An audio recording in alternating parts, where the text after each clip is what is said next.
that the Musliman Waqf Repeal Bill 2025 as passed by Lok Sabha be taken into consideration। Modi हुकूमत ने मुस्लिम वक्फ अमलाक पर कब्जे के लिए नया मुतनाज़ कानून मुतारिफ करवा दिया।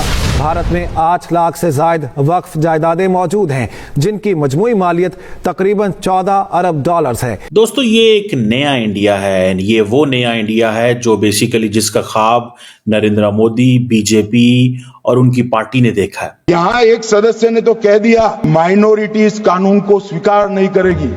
क्या धमकाना चाहते हो भाई? संसद का कानून है, सबको स्वीकार करना पड़ेगा। स्वीकार नहीं करेंगे मतलब क्या है? विपक्ष में वक्फ बिल पास होने के बाद घोर निराशा का माहौल है। अभी ईद की रौनक बुझी भी नहीं थी और हमारी जड़ों पर एक नया फरमान लाया गया। पहले उत्तर प्रदेश में मुसलमानों को नमाज पढ़ने पर रोक लगाई और फिर सौगात में ये बिल लाया गया। वक्फ बोर्ड की कई संपत्ति असदुद्दीन अवैसी ने भी हड़प करके रखी हुई है और उसके भी चीथड़े अब उड़ रहे हैं और वो जवाब नहीं दे पा रहा है। इंडिया में इतनी मगजमारी हो रही है वक्फ को लेके, इंडिया में वक्फ को इतने पावर्स दिए गए हैं, लेकिन जो एक्चुअल मुस्लिम कंट्रीज है वहां पे तो वक्फ को ऐसी पावर्स भी नहीं है। In fact in most of these countries ये जो वक्फ बोर्ड है they come under government control. Railway के पास जितनी प्रॉपर्टी है उसके बाद वक्फ बोर्ड की प्रॉपर्टी और उसके बाद फिर आर्मीज की प्रॉपर्टी है। अब आती है बात कि पूरे भारत देश में वक्फ बोर्ड के पास 9.4 लाख एकड़ जमीन है। दोस्तों, आज लोकसभा और राज्यसभा दोनों से ही वक्फ बिल पास हो चुका है, जिसके तहत वक्फ माफिया द्वारा जितने भी भारत के गवर्नमेंट, आर्मी और भारत के आम आदमी के जितने भी जमीन हड़प किए गए थे उन सब का हिसाब होने वाला है और वापस उन सब को न्याय भी मिलेगा।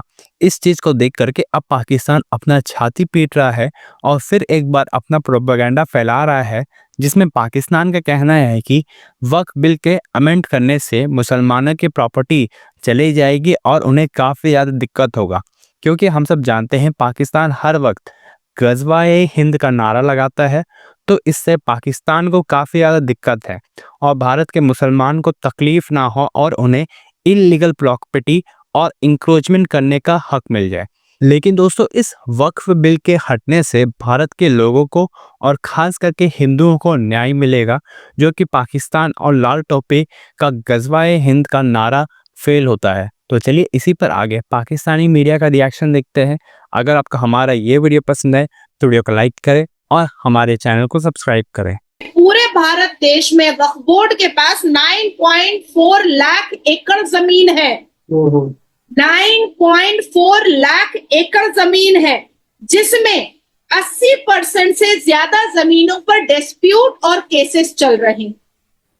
मतलब इसका ये है कि अभी आप कंफ्यूज मत होइए, शक्ल कंफ्यूजन वाला मत बनाइए। मुझे समझ नहीं आ रहा ना, मतलब के केसेस चल रहे हैं, यानी अगर बोर्ड भी है तो फिर केसेस चल रहे हैं, इसका मतलब कब्जा वगैरह का इशू जो मुझे मतलब समझ आता है। क्योंकि आजादी के वक्त में जब उनके पास कुछ एकड़ जमीन थी जो छोड़ी हुई थी, उसको उन्होंने कब्जा कर करके 9.4 लाख एकड़ बना लिया। अब वक्फ बोर्ड वालों का कहना है कि ये तो डोनेट की हुई जमीन है, दरगाह के लिए, कब्रिस्तान के लिए, स्कूल के लिए, मदारस के लिए, इमामबाड़े के लिए, इन सब चीजों के लिए डोनेट की हुई है। अब सवाल ये पैदा होता है कि जब एक व्यक्ति ने डोनेट कर दिया है आपको, तो फिर वो न्यायपालिका क्यों जा रहा है, वो कोर्ट क्यों जा रहा है और आपसे केस क्यों लड़ रहा है और आपको कटघरे में खड़ा क्यों कर रहा है, ये सवाल पैदा होता है। 80% मैंने आपको इसलिए बताया क्योंकि 20% तो उनके पास थी वक्फ बोर्ड की जमीन, जो वाकई में नेहरू के जमाने में और ब्रिटिश ने और जो पाकिस्तान चले गए थे मुसलमान, उन्होंने उनको वक्फ किया था, उनको डोनेट किया था, वो उनके पास जायज जमीन है। लेकिन कब्जा करने का सिलसिला कैसे स्टार्ट हुआ ये मैं आपको बताना चाहती हूँ। Waqf board the second largest land holder in Bharat, the second largest land holder, उन्होंने फोर्सिबली हमारे भारत के लोगों की जो जमीन हड़प की है उसका आंकड़ा है 17.99 लाख एकड़ कब्जा की हुई जमीन है वक्फ बोर्ड के पास। उसके बाद फिर रेलवे की जमीन 12.09 लाख एकड़ उन्होंने कब्जा कर लिया है। उसके बाद वक्फ जो है वो 4,860 किलोमीटर स्क्वायर फीट जो है वो अभी रिसेंटली उसने कैंटोनमेंट आर्मी की प्रॉपर्टी को कब्जा करके रखा हुआ है। बहुत कुछ इंडिया ने चेंज किया। इवन के कहा ये गया है कि जैसे हिजाब एंड रिलीजियस जो बैन है, फॉर एग्जांपल कर्नाटका के अंदर हिजाब बैन किया गया स्कूल कॉलेजेस के अंदर, जिसको इंडिया की सुप्रीम कोर्ट ने अपहोल्ड किया। आप इससे अंदाजा लगाएं कि फिर इसी तरह जो बहुत सारी जो डिमोलिशन ड्राइव हुई, आपने सुना होगा बुलडोजर जस्टिस के नाम से चीजें जो हैं वो की गई। बहुत कुछ नरेंद्र मोदी की सरकार में हुआ। ये एक नया इंडिया है। वो लोग जो नहीं समझते उनको ये समझना चाहिए कि बेसिकली ये जो वक्फ बोर्ड जो है, जो इंडियन गवर्नमेंट ने बहुत सारी लीगल चेंजेस किए हैं वक्फ बोर्ड के अंदर पिछले कुछ सालों में, पर्टिकुलरली ये आपको बताता चलो, ये वक्फ एक्ट 1995 था। अब जो वक्फ एक्ट फिर अमेंडमेंट की 2013 में, और कहा यह जा रहा है कि जो तब्दीलियां की गई हैं वो सेंट्रल वक्फ काउंसिल जो है उसको स्ट्रेंथन किया गया, जिसमें जो वक्फ की जो सुपरवाइज करने की जो पावर है उसको इनहेंस किया गया। एनुअल ऑडिट्स जो हैं वो मैंडेटेड कर दी गई हैं, रिपोर्ट पार्लियामेंट में आएगी। एनक्रोचमेंट नहीं की जा सकती। जो अनऑथराइज्ड ऑक्यूपेशन जो थी कि जी जो वक्फ लैंड जो है वो, जिसे वो कहते हैं ना, उसको उन्होंने एक ऑफेंस के तौर पे चीजें की हैं कि आप ये नॉन बेलेबल ऑफेंस है अगर आप जमीनें जो हैं वो लेंगे, अपने साथ ऐड कर लेंगे, जिसमें 3-3 साल की सजाएं दी गई हैं। इसी तरह डिजिटलाइजेशन की ट्रांसपेरेंसी वो कह रहे हैं लेके आना चाहते हैं।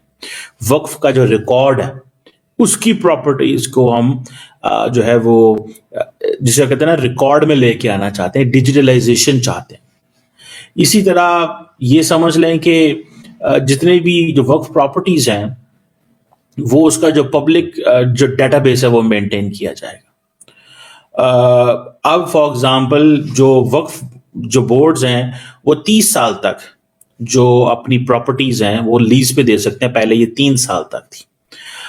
सो इसमें वक्फ के एसेट्स होंगे, बढ़ेंगे या उनको फायदा होगा। डिस्प्यूट रेजोल्यूशन जैसे इश्यूज जो हैं वो इसमें इस कानून के अंदर चेंज किए जा रहे हैं। अब जो मैं बहुत सारे लोग इंडिया के अंदर इस पे शोर कर रहे हैं, इसके ऊपर भी आता हूँ कि कौन कौन शोर कर रहे हैं, और उस पर भी समझ जाएं कि ये एक नया इंडिया है। ये वो इंडिया है जिसमें वो जिसे कहते हैं ना जिस अंदाज से, और दूसरा उनके पास मेजॉरिटी है।